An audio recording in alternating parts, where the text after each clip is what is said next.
بسم اللہ الرحمن الرحیم نحمدہ ونصلی ونسلم علی رسولہ الکریم اما بعد۔ معزز سامعین اکرام، السلام علیکم ورحمۃ اللہ وبرکاتہ۔ مولانا سید محمد عبد الواسع حسینی چشتی بخاری امان اللہ نورانی کی جانب سے محدث دکن حضرت عبداللہ شاہ صاحب نقشبندی رحمۃ اللہ تعالی علیہ کا لکھا ہوا میلاد نامہ آپ کی خدمت میں پیش کیا جا رہا ہے، اور اس کی آج یہ تیسری نشست ہے، اور اس کے اندر تقریباً 6 فصلیں بھی بحمدہ تعالی ہماری مکمل ہو چکی۔ آج 7ویں فصل سے آغاز ہے۔ بسم اللہ الرحمن الرحیم۔ نور محمدی کے حضرت آدم علیہ السلام کو تفویض کیے جانے کے بیان میں، یعنی نور محمدی حضرت آدم علیہ السلام کے حوالے کیا گیا، سپرد کیا گیا، ان کی طرف پھیرا گیا، تو اس کے بیان میں انسان کو خلیفہ بنا دیا گیا، اور وہ اپنے نائب بنانے والے اللہ کی امانت نور محمدی صلی اللہ علیہ وآلہ وسلم سے لے کر عالم ناسوت میں جانے لگا، تو اس سفر کی ضروری تیاری کی جا رہی ہے۔ قاعدہ ہے کہ بادشاہ کسی کو اپنا نائب بنا کر کسی مہم پر بھیجتا ہے تو اس کے رخصت کرتے وقت بادشاہ بھی خود شریک ہوتا ہے۔ اسی طرح اب جب کہ انسان بنائے ہوئے ہیں تو یوں تیاری کر رہی ہے، خمرت طینۃ آدم بیدی، کہ یعنی آدم علیہ السلام کے لیے جو مٹی ہے اس کا خمیر اللہ تعالیٰ نے تیار کیا، سارے عالم کو کن یعنی ہو جا کہہ کر پیدا کیا ہوں، مگر آدم کا پتلا بنانے کے کیچڑ کو میں اپنے ہاتھ سے خمیر کیا ہوں، اس کو تیار کیا ہوں۔ یا یوں سمجھیے کہ لوگ جب عمارت بنواتے ہیں تو مزدوروں سے کام کراتے ہیں، اور جب خزانہ رکھنے کا وقت آتا ہے اس وقت مزدور کو ہٹا کر خود کیچڑ میں ہاتھ ڈال کر خزانہ رکھتے ہیں۔ اب وقت آ گیا ہے کہ نور محمدی صلی اللہ علیہ وآلہ وسلم کو رکھیں، اس لیے تمام عالم کو تو فرشتوں سے بنوائے، آدم کو خود اپنے ہاتھ سے بنا کر اس میں نور محمدی صلی اللہ علیہ وآلہ وسلم کو مثل خزانہ کے یعنی خزانے کی طرح آدم علیہ السلام کی پیشانی میں رکھا۔ نور محمدی کو خزانے کے مانند، خزانے کے جیسا آدم علیہ السلام کی پیشانی میں رکھا، غرض کہ بہرحال حضرت آدم علیہ السلام کا پتلا بنا، وہ سوکھا ہوا پڑا تھا، ابھی اس میں روح نہیں بھری تھی۔ اس وقت کا واقعہ ہے کہ ابلیس نے آ کر ہانڈی کی طرح بجایا پتلے کو، یعنی تو پتلا کھن کھن آواز دینے لگا۔ تو حقیقت میں یہ آواز جو کھن کھن نہیں تھی، بلکہ دوست کے سوا غیر کا ہاتھ لگنے سے وہ پتلا شور کر رہا تھا۔ دوست سے ہٹ کر کسی اور نے ہاتھ لگایا تو پتلا شور مچا رہا تھا۔ روح کو اللہ تعالیٰ کا حکم ہوا کہ اس پتلے میں چلی جا۔ روح جو ہے روح لطیف، خاک کے پتلے میں جانا نہیں چاہتی تھی۔ روح جو ہے ایک لطیف چیز ہے، یعنی ایک کثیف ہوتا ہے، ایک لطیف ہوتا ہے۔ تو روح جو ہے وہ لطیف ہوتی ہے، تو وہ خاک کے پتلے میں، مٹی کے پتلے میں روح جانا نہیں چاہتی تھی۔ قاعدہ ہے کہ جب پرندہ جال میں نہیں جاتا تو دانہ ڈالتے ہیں، تب پرندہ جال میں چلا جاتا ہے۔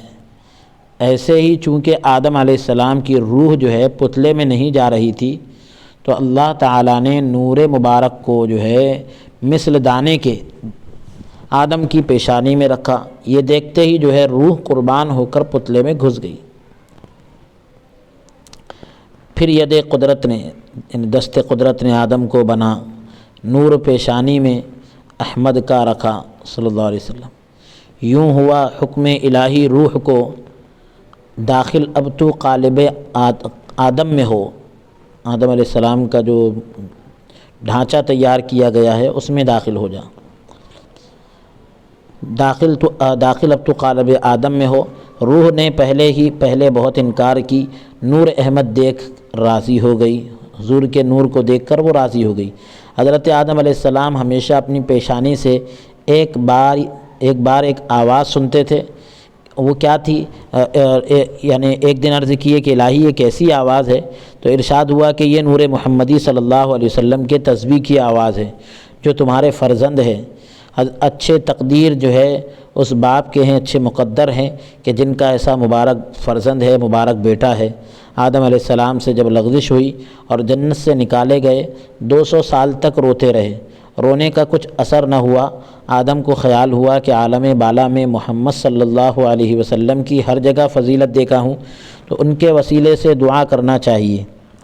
جب یہ دعا کیے بحق محمد ان یغفر لی، محمد صلی اللہ علیہ وسلم کے طفیل میں، اے اللہ میرے گناہ معاف کر دے، تو مغفرت ہو گئی آدم صفی سے۔ صفی جو ہے آدم علیہ السلام کا لقب ہے۔ ہو گئی آدم صفی سے جب خطا، حق نے جنت سے انہیں باہر کیا، اتنا روئے حضرت آدم نبی، اشک سے جنت میں سبزی ہو گئی۔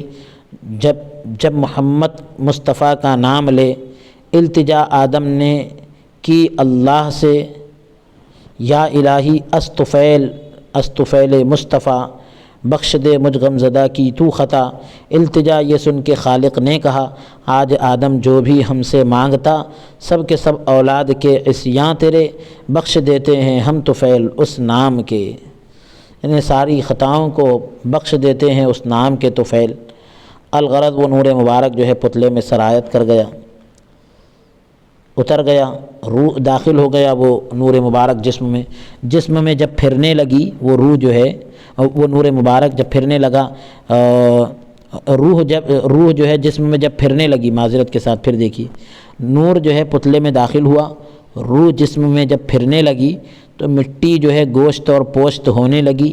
اس حالت میں آدم کیا دیکھتے ہیں؟ حضرت آدم علیہ السلام کیا دیکھتے ہیں کہ آسمان آراستہ ہے، مزین ہے، سجا ہوا ہے، نورانی تاروں سے جگمگا رہا ہے، آفتاب نور کا بقعہ یعنی سورج جو ہے نور کا ایک ٹکڑا بن رہا ہے، زمین طرح طرح کے پھول اور پھل سے عجب بہار دکھا رہی ہے، خوبصورت نظر آ رہی ہے۔ آدم علیہ السلام خیال کیے کہ یہ سارا کارخانہ کس کی قدرت کا بنایا ہوا ہے، کس حکیم کے ہاتھ کا جوڑا ہوا ہے؟ غیب سے آواز آئی، یہ کارخانہ ایک زبردست قدرت والے کا بنایا ہوا ہے، یہ سب آئینے ہیں محبوب حقیقی کو دیکھنے کے لیے۔ اے بنی آدم، یہ تمہارے باپ آدم کی سنت ہے کہ زمین اور آسمان کو دیکھ کر ہماری معرفت حاصل کرو۔ الغرض بہرحال آدم علیہ السلام جنت میں جدھر سے گزرتے، سب ملائکہ اس نور کی برکت سے ان کو سلام کرتے، اور اسی نور کی برکت سے اللہ تعالی نے آدم کو تمام مخلوقات کے ناموں کا علم دیا، مسجود ملائکہ بنایا، یعنی فرشتوں نے ان کو سجدہ کیا۔ اسی طرح یہ نور حضرت نوح، حضرت ابراہیم، حضرت اسماعیل علیہ السلام کو ہر جگہ کام آیا۔ تھی بچی کشتی نوح کی اس نور سے، نوح علیہ السلام کی کشتی اسی نور کی برکت سے بچی تھی بچی کشتی نوح کی اس نور سے، تھی بچی کشتی نوح کی اس نور سے، اور ابراہیم آتش سے بچے یعنی آگ سے بچے، پاس اسماعیل کے یہ نور تھا، ان کے بدلے میں فدا دمبا ہوا۔ یہ 7ویں فصل الحمدللہ مکمل ہوئی۔ اس کا جو دوسرا باب ہے تو ابتداءً بتایا جا چکا ہے شروع میں ہی کہ نور محمدی صلی اللہ علیہ وسلم سے کائنات بنی، اور من جملہ کائنات کے ساتھ ساتھ حضرت آدم علیہ السلام کی تخلیق بھی، پیدائش بھی نور محمدی صلی اللہ علیہ وآلہ وسلم سے ہوئی۔ حضرت آدم علیہ السلام کی تخلیق کا ذکر اس سے پہلے آ چکا ہے۔ آئندہ جو ہے حضرت آدم علیہ السلام کو ابلیس کے دھوکہ دہی کا، آدم علیہ السلام کو شیطان کے جو دھوکہ دہی کا معاملہ ہے اس کا تفصیلی ذکر آ رہا ہے، جو شیطان نے دیا تھا دھوکہ۔ مناسب معلوم ہوتا ہے کہ اس دھوکہ دہی کے مضمون سے قبل یعنی اس سے پہلے ابلیس کے گمراہ کرنے کی فطرت کو بتایا جائے، شیطان نے جو گمراہ کیا اس فطرت کو واضح کیا جائے، اور ساتھ ہی ساتھ اس کے گمراہی سے بچنے کے تدابیر بھی، راستے بھی بتا دیے جائیں۔ اس لیے اس باب میں جو ہے ابلیس کے عام طور پر گمراہ کرنے کی تفصیل کا بیان ہے۔ وقال الشیطان لما اعوذ باللہ من الشیطان الرجیم بسم اللہ الرحمن الرحیم وقال الشیطان لما قضی الامر ان اللہ وعدکم وعد الحق ووعدتکم فاخلفتکم وما كان لی علیکم من سلطان الا ان دعوتکم فاستجبتم لی فلا تلومونی ولوموا انفسکم ما انا بمصرخکم وما انتم بمصرخی، سورہ ابراہیم پارہ نمبر 13، سورہ ابراہیم کا رکوع نمبر 4۔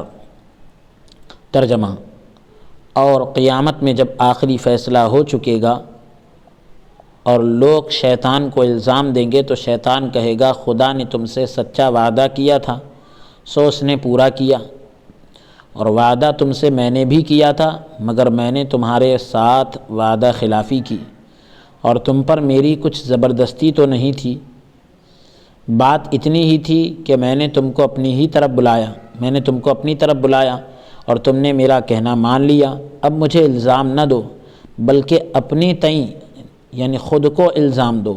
آج نہ تو میں تمہاری فریاد کو پہنچ سکتا ہوں، تمہاری آواز تک پہنچ سکتا ہوں، اور نہ تم میری فریاد کو پہنچ سکتے ہو۔ آئندہ آنے والے مضمون کا خلاصہ: ایک شخص جو ہے جانی دشمن کو اپنا سچا دوست سمجھ رہا ہے، جان کا دشمن ہے اور ایک آدمی اس کو اپنا دوست مان رہا ہے، تو اس کی نسبت آپ کا کیا خیال ہے؟ یہی خیال رہے گا، یہی نہ کہ اس کی اس حرکت کی وجہ سے آپ اس کو بری طرح یاد کریں گے۔ آپ اس کو اچھا سمجھ رہے تھے جبکہ وہ آپ کی جان کا دشمن تھا۔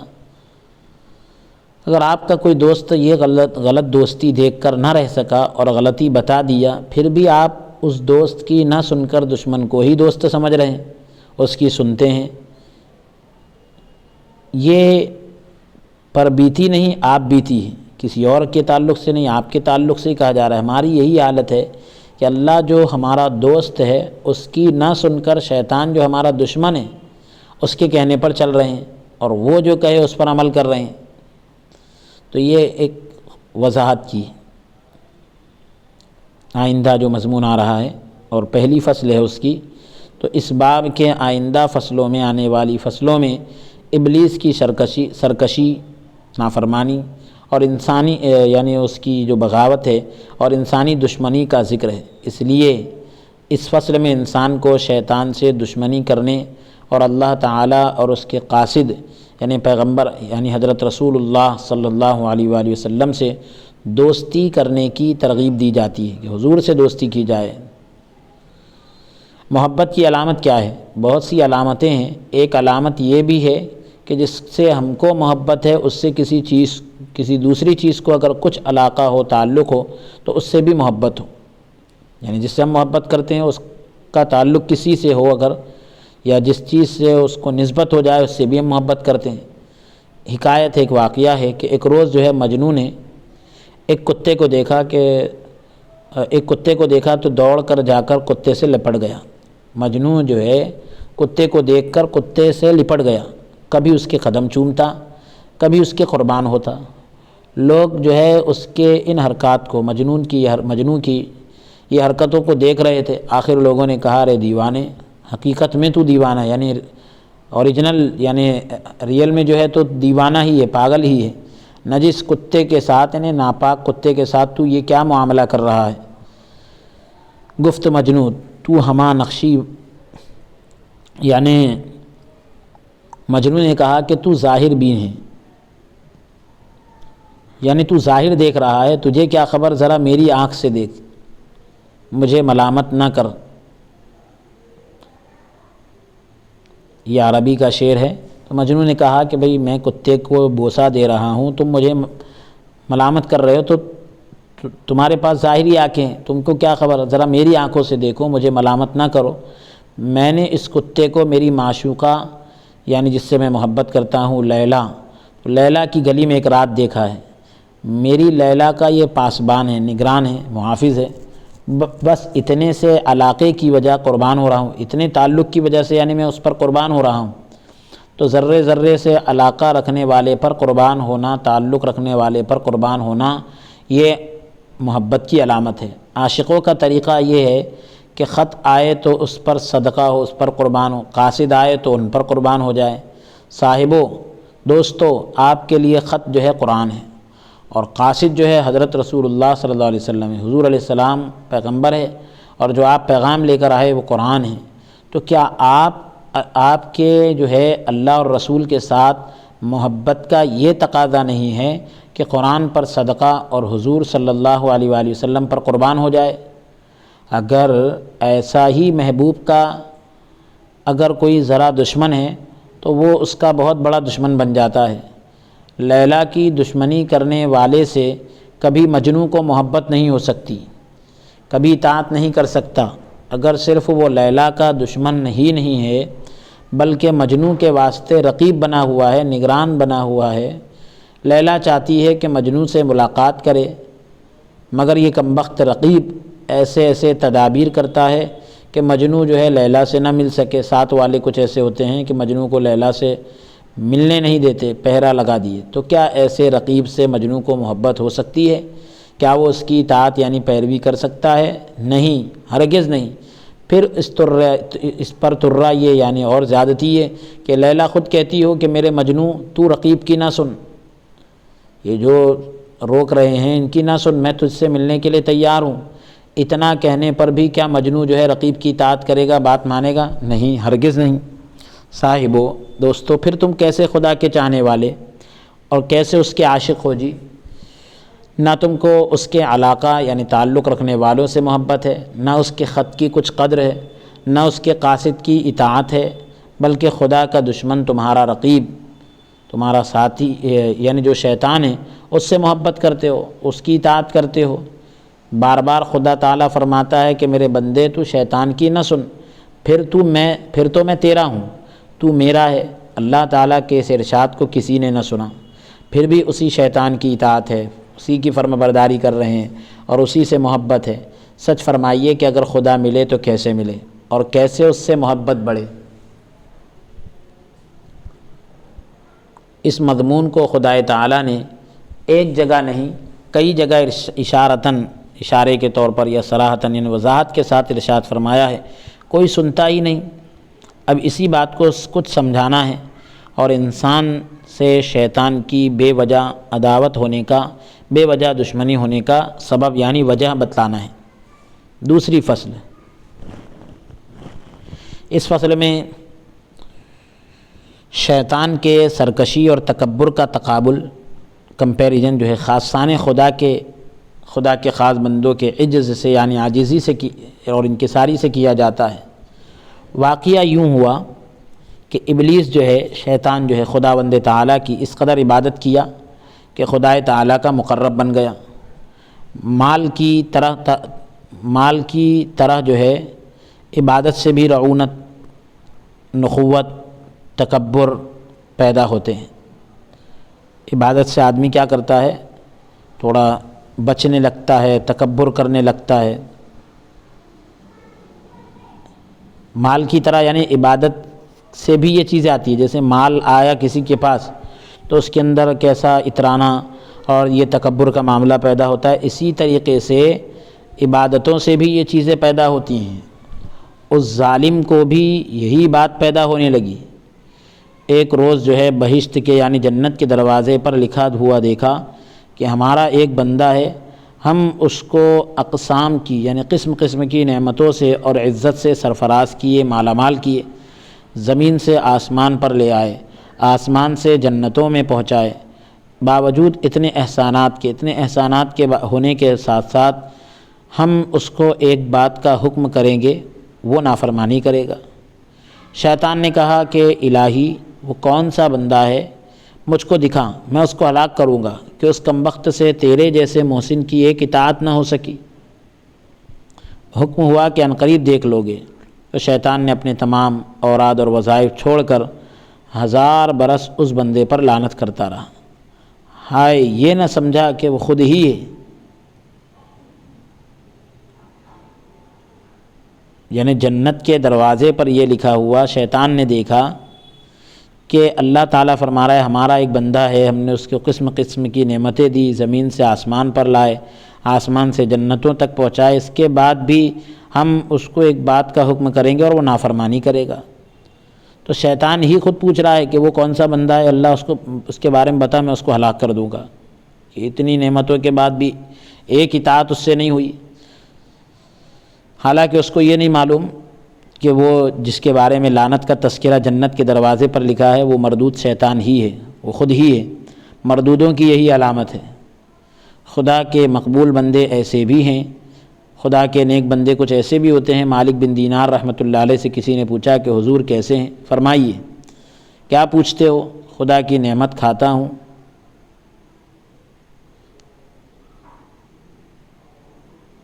فرمائے یعنی آپ کہنے لگے کیا، یعنی کسی نے پوچھا کہ حضور آپ کیسے، تو آپ نے کہا کیا پوچھتے ہو؟ خدا کی نعمت کھاتا ہوں اور شیطان کی فرمانبرداری کرتا ہوں۔ ایک روز فرمائے کہ اگر کوئی مسجد کے دروازے پر کوئی ندا کرے، کوئی آواز لگائے کہ بدترین تم میں کا کون ہے، میں باہر آؤں گا اور کہوں گا کہ سب سے بدتر میں ہی ہوں۔ یعنی عاجزی انکساری کے طور پر یہ لوگ کہا کرتے تھے۔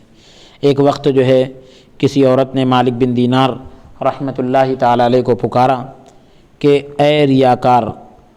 آپ نے جواب دیا 20 سال ہوئے کسی نے مجھے میرے اصلی نام سے نہیں پکارا، یعنی نہ مجھ کو سمجھا، البتہ تو سمجھی کہ میں کون ہوں۔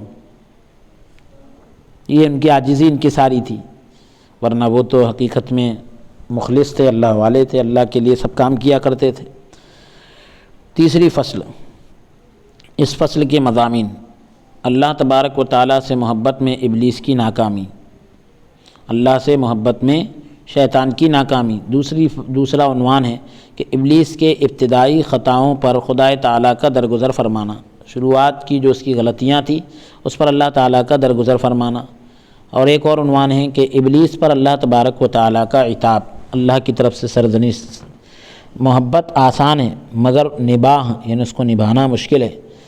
امتحان کرتے ہیں جب کہیں محبت کا علاقہ جوڑتے ہیں، تعلق جوڑتے ہیں۔ حضرت ابراہیم علیہ السلام مال، اولاد، جان جب قربان کر دیے تب کہیں خلیل کا خطاب ملا۔ سارے انبیاء کو جس قدر یعنی جتنی تکلیف پہنچی وہ سب ہمارے سرکار صلی اللہ علیہ وآلہ وسلم کو پہنچی جب کہیں حبیب اللہ ہوئے۔ اسی طرز پر شیطان سے بھی محبت آزمانے کا وقت آ گیا۔ شیطان کی پہلی خطا، پہلی غلطی اور معافی، اللہ تعالیٰ کا حکم ہوا کہ ہم دنیا میں ایک خلیفہ بناتے ہیں۔ یہی ظالم جو ہے سب فرشتوں کو سکھا کر کہلوایا، یہ جو شیطان ہے سب فرشتوں کو سکھا کر کہلوایا کہ ہم عبادت کے لیے بس ہیں، کافی ہے۔ ایسا ظالم مفسد یعنی ظلم کرنے والا اور فساد کرنے والا کیوں پیدا کرتے ہیں؟ اللہ تعالیٰ سے کہہ رہا ہے۔ پہلی خطا تھی یہ، شیطان نے فرشتوں سے کہا، یہ اس کی پہلی غلطی تھی۔ اللہ نے درگزر کر دی گئی۔ اللہ تعالیٰ کے پاس تو ایسی ڈھیل ہوتی ہی رہتی ہے، آخر میں پکڑ بہت سخت ہوتی ہے۔ اب دوسری خطا، دوسری غلطی اور اس کی معافی۔ آدم علیہ السلام کا پتلا جب بن چکا تو ابلیس جو ہے، شیطان لعین جو ہے، مع فوج ملائکہ کے، فرشتوں کی فوج کو لے کر سیر کے لیے آیا، تفریح کے لیے، اور اس پتلے میں اندر سے باہر تک خوب گھوم کر دیکھا اور کہا مثل اور جانوروں کے یہ بھی ایک ہے، اور جانوروں کی طرح یہ بھی ایک جانور ہے۔ خدا تعالیٰ نے کوئی نایاب چیز نہیں بنائی، ہاں قلب کی طرف کچھ بات ضرور ہے، جو دل ہے انسان کا، تو اس کی پیدائش سے، اس کے پیدا کرنے سے اگر کچھ غرض ہو سکتی ہے تو یہی معلوم ہوتی ہے۔ خدا تعالیٰ نے اس متکبرانہ تقریر کو بھی، یعنی اس کی تکبر والی گفتگو کو بھی درگزر کیا۔ تیسری خطا اور معافی، تیسری غلطی اس نے کب کی؟ اللہ نے اس کو بھی معاف کیا۔ ابلیس نے مارے حسد کے طور پر حضرت آدم علیہ السلام کے پتلے پر تھوک دیا، جو ناف پر گرا، وہ تھوک ملی ہوئی مٹی جو ہے آدم علیہ السلام کے جسم سے نکال کر کتا بنایا گیا۔ اسی وجہ سے کتے میں حضرت آدم کے ناف کے جز کا اثر، آدمی سے محبت، اور شیطان کے تھوک کا اثر شیطانی اوصاف، یعنی حضرت آدم علیہ السلام کے ناف کے پاس کی جو مٹی تھی اس پر جو ہے شیطان کا تھوک لگا ہوا تھا، تو یہ دونوں چیزیں مل گئی، تو آدم علیہ السلام کے مٹی کا جو اثر ہے کتے کے اندر وہ یہ پایا جاتا ہے کہ آدمی سے محبت کرنے لگتا ہے۔ شیطانی اوصاف یعنی شیطان کا تھوک بھی ملا ہوا تھا تو اس کا اثر بھی پایا جاتا ہے، یعنی شیطانی اوصاف اس میں آ گئے، شیطانی صفتیں اس میں آ گئی، وہ کیا ہے؟ پھاڑنا وغیرہ، غرض یعنی کتا کاٹ لیتا ہے، پھاڑ دیتا ہے، غرض بہرحال ابلیس کی یہ حرکت بھی معاف کر دی گئی۔ ابلیس کی چوتھی خطا، چوتھی غلطی، اور اللہ تعالیٰ کا عتاب، یعنی چوتھی غلطی پر معافی نہیں ہوئی بلکہ اللہ کی طرف سے پکڑ ہو گئی۔ تمام فرشتوں کو حکم ہوا کہ سجدہ کریں۔ محسن کی طرف سے کہی جانے والی یہی ایک بات تھی جس کی ابلیس سے اطاعت نہ ہو سکی، فرمانبرداری نہ ہو سکی۔ سب فرشتوں نے سجدہ کیا۔ فرشتوں نے جب سر اٹھایا کیا دیکھتے ہیں کہ شیطان نے سجدہ نہیں کیا، جس کی پاداش میں یعنی جس کے جرم میں سورج جو ہے مسخ ہو گئی، تبدیل ہو گئی، ملعون ہو گیا اور راندہ درگاہ ہو گیا، اللہ کی بارگاہ سے دھتکار دیا گیا اور زمین پر پھینک دیا گیا۔ تو اللہ تعالیٰ کے عتاب سے، سرزنش سے اور پکڑ سے بچنے کے شکریہ میں فرشتوں نے ایک اور سجدہ کیا۔ فرشتے بچ گئے تو انہوں نے ایک اور سجدہ کیا۔ صوفیہ اکرام فرماتے ہیں نماز جنازہ میں سب لوگ صفیں باندھ کر سامنے جنازہ رکھ کر جو نماز پڑھتے ہیں اس میں ایک رمز ہے، اس میں بھی ایک چیز پوشیدہ چھپی ہوئی ہے، وہ یہ ہے کہ نماز جنازہ پڑھنے والے یاد دلاتے ہیں کہ الہی یہ وہی بندہ ہے جس کے والد حضرت آدم علیہ السلام کو سامنے بٹھا کر جس طرح اب ہم سب باندھے ہیں اسی طرح آپ جو ہے فرشتوں کو سب بنا کر سجدہ کرائے تھے۔ ایسی عزت دے کر اس مرنے والے کو قبر اور قیامت میں ذلیل نہ کرنا۔ ایسی عزت دے کر، اتنی عزت کے سامنے جنازہ ہے، سارے لوگ جو ہے نماز پڑھ رہے ہیں اور ہاتھ باندھ کر کھڑے ہیں بادب، تو ایسی عزت دے کر اس مرنے والے کو قبر اور قیامت میں ذلیل نہ کرنا۔ چوتھی فصل، اللہ تبارک و تعالیٰ نے آدم علیہ السلام کی خطا اور ابلیس کے گناہ پر سوال کیا۔ ان دونوں نے جو جواب دیا ان جوابوں کا تقابل اس فصل میں کیا گیا ہے، کمپیریزن کیا گیا ہے۔ اب یہاں خاک سے آدم کو بنانے کا، مٹی سے آدم علیہ السلام کو بنانے کا راز کھلتا ہے۔ آہستگی، سکون، وقار، تحمل یعنی برداشت، بردباری، صبر، حیا، تواضع مٹی کے جوہر ہیں، اسی کے یہ حصے ہیں۔ جب اللہ تبارک و تعالیٰ کا ارشاد ہوا کیوں آدم، یعنی آدم علیہ السلام سے پوچھا گیا کہ یہ قصور کیسے ہوا، یہ غلطی کیسے ہوئی، آدم علیہ السلام عرض کرتے ہیں ربنا ظلمنا انفسنا وان لم تغفر لنا وترحمنا لنکونن من الخاسرین، الہی نہ کرنا تھا کیا، یعنی ظلم، یہ جو کام نہیں کرنا تھا ہم سے ہو گیا، اگر آپ رحم نہ کرے تو ہم کہیں گے نہ رہیں گے ہمارے قصوروں کو، ہم کہیں کہ نہ رہیں گے ہمارے قصوروں کو معاف فرما۔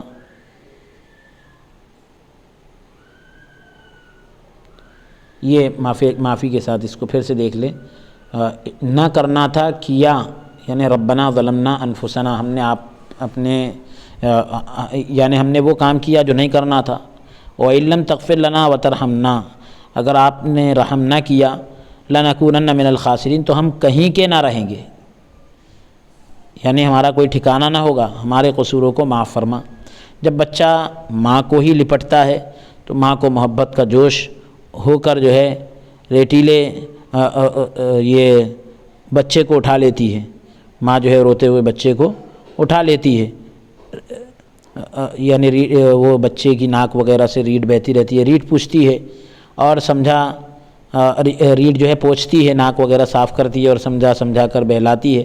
ایسا ہی جب بندہ اپنے رب سے لپٹ جاتا ہے تو اللہ تبارک و تعالیٰ بھی اپنے بندے سے گناہوں کا ریٹ یعنی گندگی پوچھ کر اپنی رحمت میں لے لیتا ہے، برخلاف اس کے نار کا جوہر، جو نار کا جوہر ہے، آگ کا جو معاملہ ہے، اس کا جو حصہ ہے وہ تیزی، سبکی یعنی چالاکی، جلدی، بے قراری ہے۔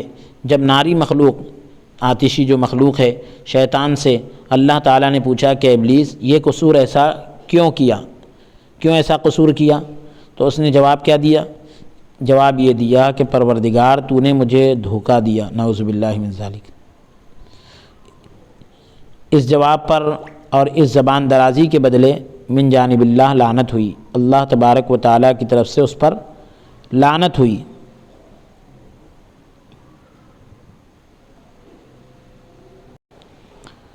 تو یہ چوتھی فصل تک کے ہی ہم ہمارے درس کو مکمل کرتے ہیں۔ پانچویں جو فصل ہے تھوڑی طویل ہے، لمبی ہے، انشاءاللہ تعالی اس کو اگلی نشست میں ہم پیش کریں گے۔ آج کے اس سلسلہ درس کو یہیں موقوف کرتے ہیں۔ اللہ عز و جل کی بارگاہ میں درخواست اور دعا کرتے ہیں کہ رب تبارک و تعالی ہم سب کو قول سے زیادہ عمل کی توفیق عطا فرمائیں۔ دوران درس اگر کوئی لغزش یا کوتاہی ہوئی ہو تو اللہ عز و جل اپنے فضل سے معاف عطا فرمائیں۔ استغفر اللہ ربی من کل ذنب واتوب الیہ، وصلی اللہ تعالی علی خیر خلقہ سیدنا و نبینا محمد وعلی آلہ واصحابہ اجمعین برحمتک یا ارحم الراحمین، والحمد للہ رب العالمین۔